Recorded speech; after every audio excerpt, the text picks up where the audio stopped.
Sir, அந்த அத்திக்கடவு ஆவணத்திட்ட நேற்று பொதுச்செயலாளர் கலந்து கொண்ட நிகழ்ச்சி நீங்க புறக்கணிச்சதா ஒரு குற்றச்சாட்டு இருந்திருக்கேன் சார். என்னை பொறுத்தவரையிலும் அத்திக்கடவு அவனாசி திட்டத்தில் ஏற்பாடு செய்திருக்கிற குழுவை சார்ந்தவர்கள் 3 நாட்களுக்கு முன்னாலே என்னை சந்தித்தார்கள்.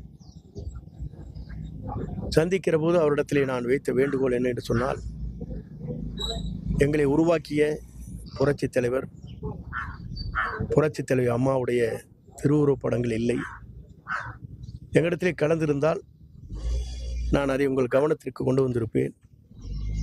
நான் பல்வேறு இடங்களிலே இந்த தட்டிகள் வைக்கின்ற போதுதான், டிஜிட்டல் போர்டு வைக்கின்ற போது தான் எனக்கு கவனத்திற்கு வந்தது. ஆகவே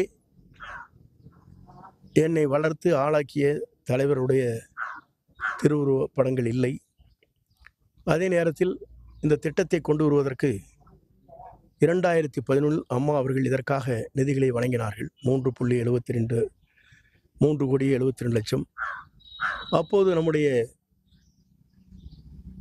நம்முடைய பொதுப்பணித்துறை அமைச்சராக இருக்கிற ராமலிங்கம் அவர்கள் அதை ஆய்வு செய்வதற்கு உத்தரவு வழங்கினார்கள். ஆகவே இந்த பணிகளை துவங்கிய நேரத்தில் இந்த துவங்குவதற்கு அவர்கள் அடித்தளமாக இருந்திருக்கிறார்கள்.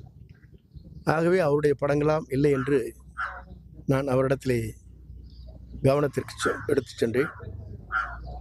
நான் புறக்கணிக்கவில்லை, அங்கே செல்லவில்லையே தவிர இதை கவனத்திற்கு அந்த அத்திக்கடவு அவனாசி திட்டத்தினுடைய அந்த கூட்டுக்குழுவிற்கு அன்றை வருகை தருகிற போதே அது அவருடைய கவனத்திற்கு நான் சொல்லியிருக்கிறேன்.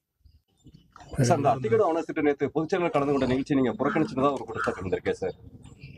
என்னை பொறுத்தவரையிலும் அத்திக்கடவு அவனாசி திட்டத்தில் ஏற்பாடு செய்திருக்கிற குழுவை சார்ந்தவர்கள் 3 நாட்களுக்கு முன்னாலே என்னை சந்தித்தார்கள். சந்திக்கிற போது அவரிடத்திலே நான் வைத்த வேண்டுகோள் என்ன என்று சொன்னால், எங்களை உருவாக்கிய புரட்சித் தலைவர் புரட்சித் தலைவி அம்மாவுடைய திருவுருவப் படங்கள் இல்லை. எங்களிடத்திலே கலந்திருந்தால் நான் அதை உங்கள் கவனத்திற்கு கொண்டு வந்திருப்பேன். நான் பல்வேறு இடங்களிலே இந்த தட்டிகள் வைக்கின்ற போதுதான், டிஜிட்டல் போர்டு வைக்கின்ற போது தான் எனக்கு கவனத்திற்கு வந்தது. ஆகவே என்னை வளர்த்து ஆளாக்கிய தலைவருடைய திருவுருவ படங்கள் இல்லை. அதே நேரத்தில் இந்த திட்டத்தை கொண்டு வருவதற்கு 2011 அம்மா அவர்கள் இதற்காக நிதிகளை வழங்கினார்கள். 3,72 அப்போது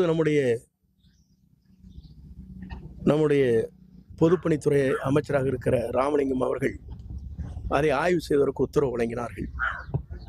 ஆகவே இந்த பணிகளை துவங்கிய நேரத்தில் இந்த துவங்குவதற்கு அவர்கள் அடித்தளமாக இருந்திருக்கிறார்கள். ஆகவே அவருடைய படங்களாம் இல்லை என்று நான் அவரிடத்திலே கவனத்திற்கு எடுத்து சென்றேன். நான் புறக்கணிக்கவில்லை, அங்கே செல்லவில்லையே தவிர இதை கவனத்திற்கு அந்த அத்திக்கடவு அவனாசி திட்டத்தினுடைய அந்த கூட்டுக்குழுவிற்கு அன்றை வருகை தருகிற போதே அது அவருடைய கவனத்திற்கு நான் சொல்லியிருக்கிறேன். உடனுக்குடன் செய்திகளை தெரிந்து கொள்ள சன் நியூஸ் பெல் ஐகானை கிளிக் பண்ணுங்க.